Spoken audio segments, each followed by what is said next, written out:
অনেক ছোট বয়সে ওপার বাংলা থেকে এপারে চলে এসেছিলেন। পরিবার ছিল খুব বড়, তিনিই ছিলেন সবচেয়ে ছোট, 10 মেয়ের কনিষ্ঠতম। এখানেই শেষ নয়, এপারে এসে শুরু হয়েছিল ওই পরিবারের লড়াই। সেই লড়াইয়ের অন্যতম সৈনিক ছিলেন বাড়ির এই কনিষ্ঠতম সদস্য। তার জীবন যেন ছিল পরিবারের জন্য উৎসর্গকৃত। বিয়ে করেননি, পরের ঘরের দায় দায়িত্ব না সামলে নিজের বাড়িটাকে আগলে চলেছেন আজও। নিজের বাবা মা পুত্র বলতেই বেশি স্বচ্ছন্দ বোধ করেন তিনি। তার নাম সাবিত্রী চট্টোপাধ্যায়। আজীবন অভিনয় করেছেন। বাঙাল ভাষায় কথায় বলতে আজও সাবলীল তিনি। কেমন আছেন সাবিত্রী চট্টোপাধ্যায়? 21শে ফেব্রুয়ারি ছিল তাঁর জন্মদিন। 88 বছরে পা দিলেন অভিনেত্রী। নিউ আলিপুরে রাস্তার উপর বিরাট বাড়ি তৈরি করেছেন সাবিত্রী। প্রতিবারের মতো সেই বাড়িটায় আজও সাজো সাজো রব। অনেক লোকের আনাগোনা, একের পর এক ফোন এসেই চলেছে। জন্মদিনে প্রাণখোলা কণ্ঠ ভেসে আসে বর্ষিয়ান অভিনেত্রীর।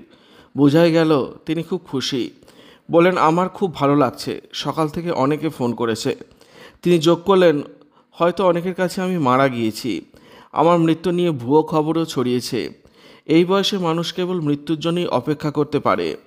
এখন তো কেউ আর বলবে না দীর্ঘজীবী হও। সেই দীর্ঘজীবন আমি কাটিয়ে এসেছি। এই মুহূর্তে কোনো কাজ করছেন না সাবিত্রী। তার শুটিং ফ্লোরে যাওয়ার খুব ইচ্ছা। সে কথা জানাতে একটু দেরি করলেন না। শিশুর মতো কেঁদে ফেলে বললেন, আমাকে কেউ আর নেয় না। ভাবে যদি হুট করে মরে যায়, ছবির কাজটা শেষ হবে না। এটাই সকলের ভয়। সেটা থাকাটাও অমূলক নয়, হতেই পারে। চারপাশে চেনা পরিচিত অনেকেরই মৃত্যু সংবাদে বিচলিত সাবিত্রী। নিজেও ভাবতে পারেন তারও দিন ফুরিয়েছে।